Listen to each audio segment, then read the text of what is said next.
Oh. Hmm.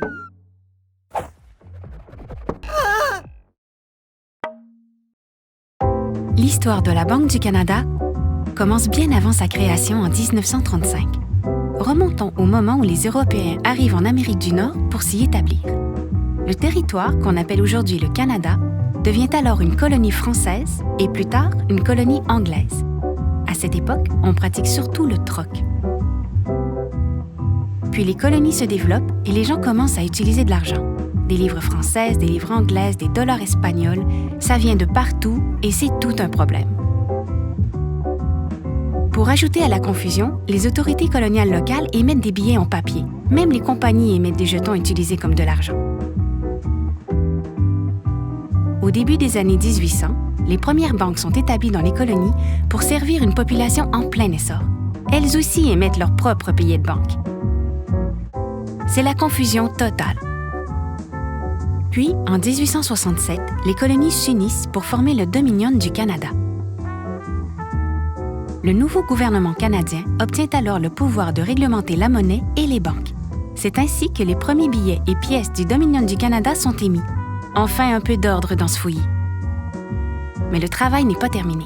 Les banques privées émettent encore de la monnaie et elles ne sont pas toutes sûres. Plusieurs font faillite. En 1929, la Grande Dépression fait des ravages dans le monde entier. Au Canada, près du tiers de la population en âge de travailler est sans emploi. Ceux qui travaillent doivent accepter des baisses de salaire. Beaucoup accusent les banques privées d'être à l'origine de ce désastre économique et disent que le Canada a besoin d'une banque pour les gens. Le gouvernement les entend et en 1935, la Banque du Canada ouvre ses portes. Sa mission ? Favoriser la prospérité économique et financière du Canada. La Banque du Canada prend en charge la fourniture de billets de banque et les banques privées cessent de produire leur monnaie. Elle est la seule autorité habilitée à émettre des billets de banque canadiens. Lorsque le Canada s'engage dans la Deuxième Guerre mondiale en 1939, la banque participe à l'effort de guerre en vendant les obligations de la victoire. Elle réussit à amasser plus de 12 milliards de dollars, ce qui représente environ 170 milliards de dollars aujourd'hui. Depuis son ouverture, la Banque du Canada n'a cessé d'évoluer en exerçant son mandat de banque centrale par l'intermédiaire de 4 grandes fonctions. Elle met en œuvre la politique monétaire, surveille le système financier, fournit des billets de banque et joue le rôle d'agent financier du gouvernement du Canada.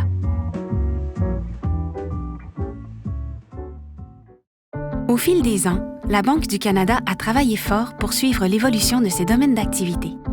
Anciennement, les billets de banque étaient fabriqués en papier de coton. Aujourd'hui, ils sont faits en polymère. Ils durent donc plus longtemps que les anciens et sont plus difficiles à contrefaire. Avec l'apparition de nouvelles monnaies numériques, la Banque du Canada travaille en collaboration avec des banques canadiennes afin de mieux comprendre leur fonctionnement. L'économie mondiale évolue constamment, si bien qu'un événement survenant dans une région du globe peut toucher les gens partout sur la planète. Pour soutenir l'économie canadienne, la Banque se tient donc bien informée de ce qui se passe dans le monde. La Banque du Canada a fait beaucoup de chemin depuis 1935. Récemment, elle a rénové son siège pour amener son personnel à travailler plus efficacement ensemble. Par ailleurs, elle communique avec les Canadiens pour qu'ils puissent comprendre ce que la Banque fait et quelles répercussions leurs actions ont sur l'économie. Enfin, elle se consacre à promouvoir le bien-être économique et financier des Canadiens et elle compte bien le faire toujours.